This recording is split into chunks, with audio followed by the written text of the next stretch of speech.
So now it's I guess it's TV time. TV time.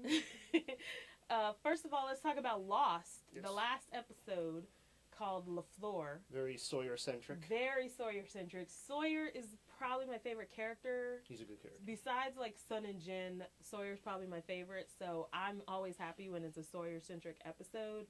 Tim didn't care for it that much. No. I'm just so tired of the jumping through time, and it's exhausting. I'm not done with it. It's exhausting. But basically what we find out is what the people who've been trapped on the island, Sawyer, Juliet, Jen, and Miles and Daniel, what they've been up to in 3 years since we've seen them. And this episode bounced between 3 years and then 3 years earlier.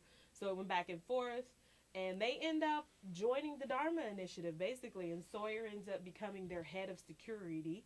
And it turns out that him and Juliet have hooked up and they have like a little life going on. And I thought it was a cool episode just because Sawyer has always sort of wanted to have a normal life. Yeah. But I always knew that would never happen for him because he's a con man and he's a criminal and all these other things. So he finally had this nice life going. And then at the end, what happens? Jack and Kate and Hurley show up and he knows that's going to mess up his whole life. Yep. I like that aspect of it too. They didn't really answer many questions. We got to see like a little bit of the four-toed statue. Mm-hmm. Looked kind of Egyptian from what I from the back of the 5 seconds they showed of it.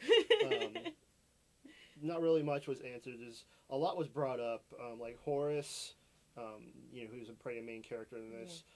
There's a big time, thing going on where he was the one who helped deliver Ben, I think, and then when Ben came to the island, he was with Samantha Mathis, who was a different character than the Reiko Aylesworth character, who, so the time, line is just screwing me up, because I can't figure out, like, where this was, and, because you think Ben has to be in his 50s or 40s, so you think he'd be there in, like, the 80s, or, late 70s, so that's, really screwing me up. I'm really just dying to know about Richard Albert. What is up with him? The guy stays the same age. What, is it the island? Is it him? I want to know his backstory. So. And he looks all nice and neat right now. All the time. But then when he meets Ben, he looks like a little homeless guy, like long hair. And he's it's like, I really want to know what's the deal with him. Yeah. So that'd be interesting to find out. And the other good show of the week, 24. Yeah. The only improbable part of 24, I would say, is I really don't think that armed terrorists could break into the White House as easily as they did. Even with inside help, you pointed this out. Even if they had somebody helping them out with the plans and security, it just seems like it'd be, impossible to break into the White House. Well, I'm no security expert, obviously. But I would think that the White House would get security systems and things from, like, different people.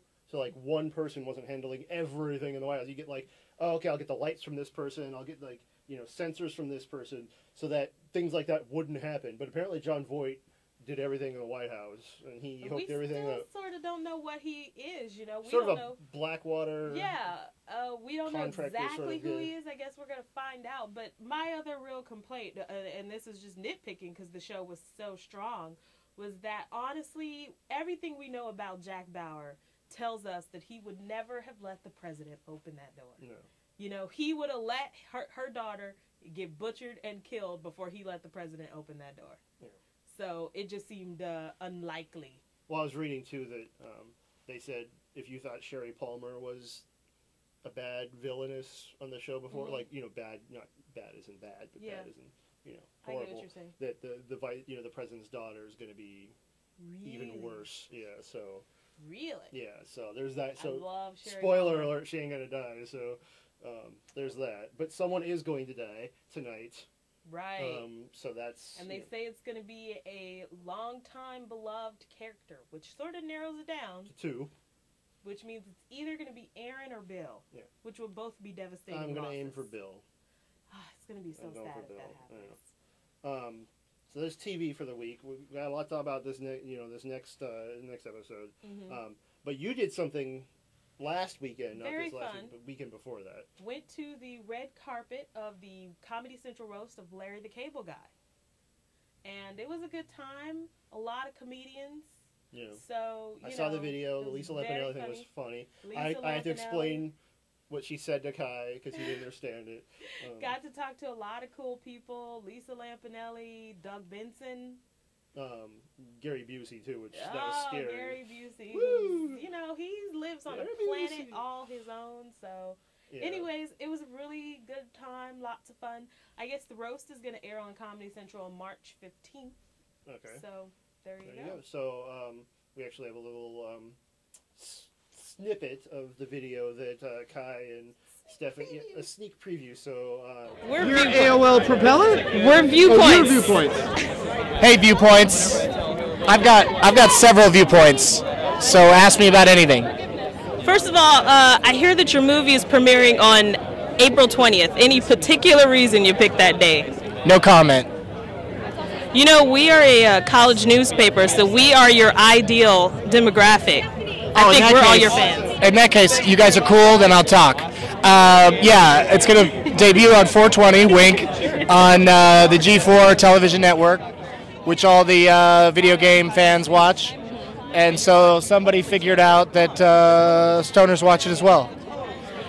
Strangely enough. It feels like every time I turn on my television, there you are. You're everywhere. Yeah, my face is on cable a lot. If you're cruising through VH1 or Comedy Central territory, you're probably going to see me. And then I might even pop up on the History Channel, which I don't even understand that. Really, just like real discoveries of the Titanic or World War II knowledge? They did a special called History of the Joke, and so I'm in that. So I just have to figure out a way to get on Oxygen. You know, all you have to do is get on Oprah, and you'll be set. Bam! I got to come up with some sort of catchphrase that appeals to women. Now, are you roasting Larry tonight? No, I'm not roasting. I'm just hanging. I'm hopefully not going to be roasted either. I'm sitting kind of up close, so. You know, everybody in there is fair game. Yeah, it's true. Anyone in the building can get insulted, but I'm going to hope they don't go after me. If they do, they're just going to say, "Oh, look at him. He smokes a lot of pot." Ouch. You can feel free to get your Larry the Cable Guy jokes out here, so, you know. Well, did I tell you that I'm going to pitch to him a new catchphrase for him? Please do. Finish her up. You don't like it? I think it could use some work. How about complete this S? We can't swear in Viewpoints, can we? No. Complete this S.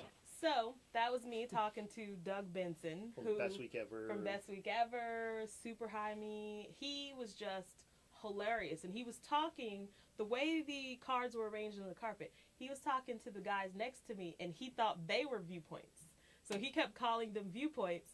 So then he got to me, and I was like, actually, we're Viewpoints, and that just started him off on another hilarious rant. By far, just like my funniest moment on the red carpet was talking to Doug Benson. That's great. Okay, so we're going to end the show today with Stump the Host. I hope you didn't read this question already. I have not. Well, I got it from a different place, but I'm hoping you didn't do any research. I didn't. Okay, good. Simon Pegg, one of your favorite actors, and who I saw in the movie How to Lose Friends this weekend, which is a really good movie. Okay. He turned down a role in Watchmen.